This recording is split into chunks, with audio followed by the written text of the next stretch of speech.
আপনারা প্রত্যেকেই জানেন আগামী 5ই এপ্রিল সুপ্রিম কোর্টে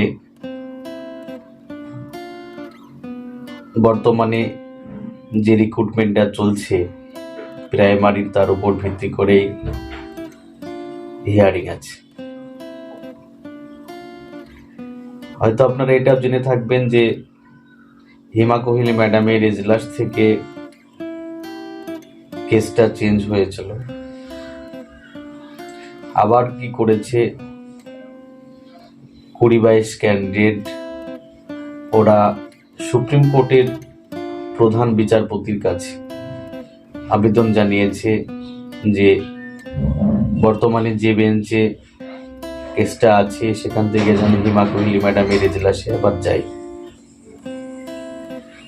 এটা একটা সিস্টেম যে এক বেঞ্চ থেকে অন্য বেঞ্চে কেস হস্তান্তরের ক্ষেত্রে সুপ্রিম কোর্টের প্রধান বিচারপতির কাছে অ্যাপ্লিকেশন করলে তিনি যদি স্বেচ্ছায় সেটাকে গ্রহণ করেন তাহলে এজলাসটাও চেঞ্জ করা যায়।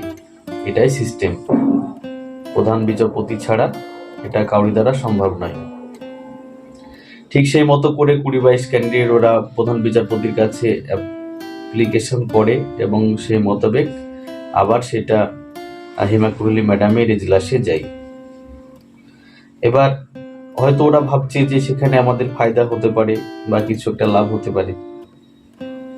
এবার যদি আনঅ্যাবজার্ভড ক্যান্ডিডেট বা এমপ্যানেল ক্যান্ডিডেট এরা যদি ভেবে থাকে যে ওখানে হিমা কোহলি ম্যাডামের এজলাসে যদি বিচারটা হয়ে থাকে তাহলে যদি অসুবিধা হয় তাহলে তারাও কিন্তু আবেদন করতে পারে প্রধান বিচারপতির কাছে যে এখানে না করে অন্য কোনো এজলাসে সেটা হোক। এবার বিষয়টা হচ্ছে যারা এমপ্যানেল ক্যান্ডিডেট তারা আবেদন করতে পারে, কিন্তু যারা আনঅ্যাবজার্ভড ক্যান্ডিডেট নতুন আইএফআইএল করে ঢুকেছে তারা এই মুহূর্তে আবেদনটা করতে পারবে না।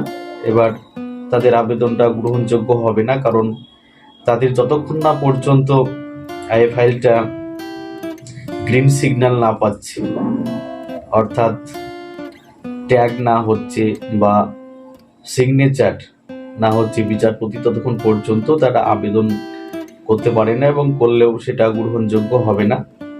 অতএব যদি এই কাজটা যারা এমপ্যানেল হয়েছে তারাই যদি এজলাসটা চেঞ্জ করে তবে করতে পারে।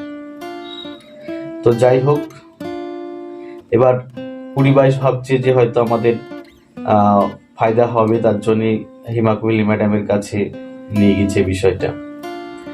এবার 20-22-এর মেন সমস্যা একটাই গ্রাউন্ডের ক্ষেত্রে, সেটা হচ্ছে যে ওরা আজ পর্যন্ত ওরা যে ট্রেন্ড ক্যান্ডিডেট সেটা প্রমাণ করতে পারেনি। এবার ওরা যে বৈধ ট্রেন্ড সেটা প্রমাণ করতে ওদের কিন্তু যথেষ্ট বেগ পেতে হচ্ছে এবং ভবিষ্যতেও পেতে হবে। সেই দৃষ্টিকোণ থেকে যে সমস্ত আনঅ্যাবজার্ভ ক্যান্ডিডেট যারা বঞ্চিত হয়েছে তারা কিন্তু এই গ্রাউন্ডে এগিয়ে আছে যে তারা বৈধ ট্রেন্ড এবং টেট পাস ক্যান্ডিডেট, অর্থাৎ সমস্ত বৈধ ক্রাইটেরিয়া তারা কমপ্লিট করে এসছে।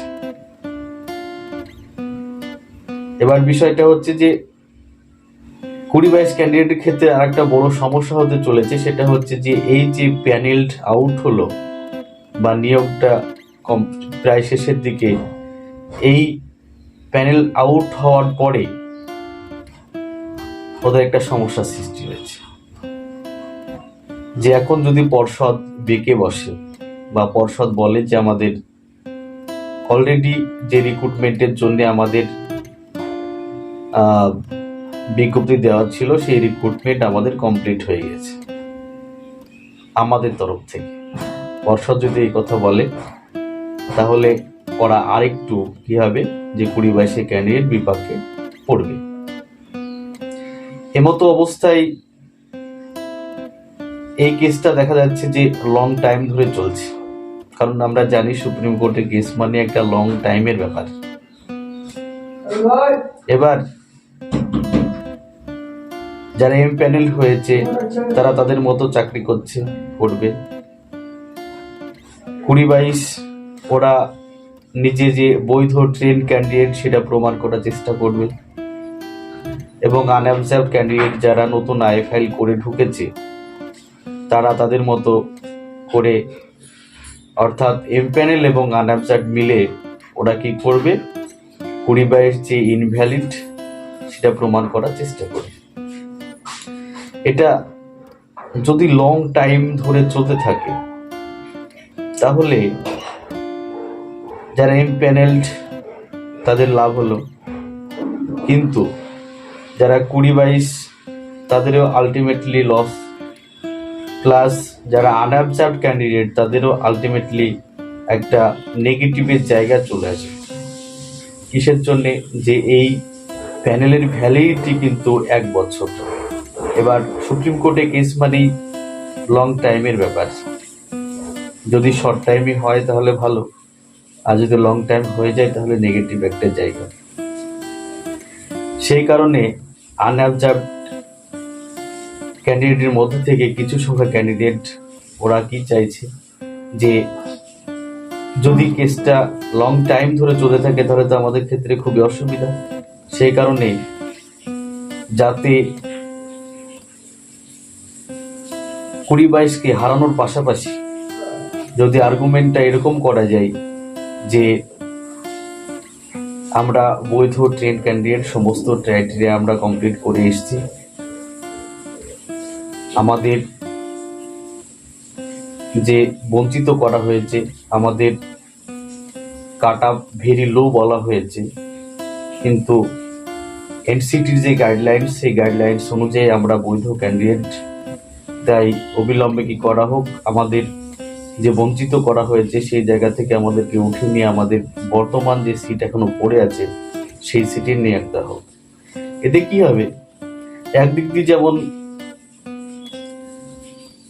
2022 ইনভ্যালিড সেটা প্রমাণ করার চেষ্টা হবে, ঠিক তেমনি ভাবে কি হবে যে আমাদেরকে নিয়োগ দেওয়া হোক এই বলে একটা আর্গুমেন্ট থাকবে। এতে কি হবে, ফায়দাটা অনেকটাই বেশি পাওয়া যেতে পারে বলেই আনঅবজার্ভড গ্রুপ থেকে আর একটা আইএ ফাইল, অর্থাৎ আনঅবজার্ভড গ্রুপের পক্ষ থেকে যেটা ফার্স্ট আইএ ফাইল করা হয়েছে সেটা করা হয়েছে 2022-কে হারানোর জন্যে। এবার সেকেন্ড যে আইএ ফাইলটা হতে চলেছে সেই আইএ ফাইলটাতে আর্গুমেন্ট এটা থাকবে যে আমাদের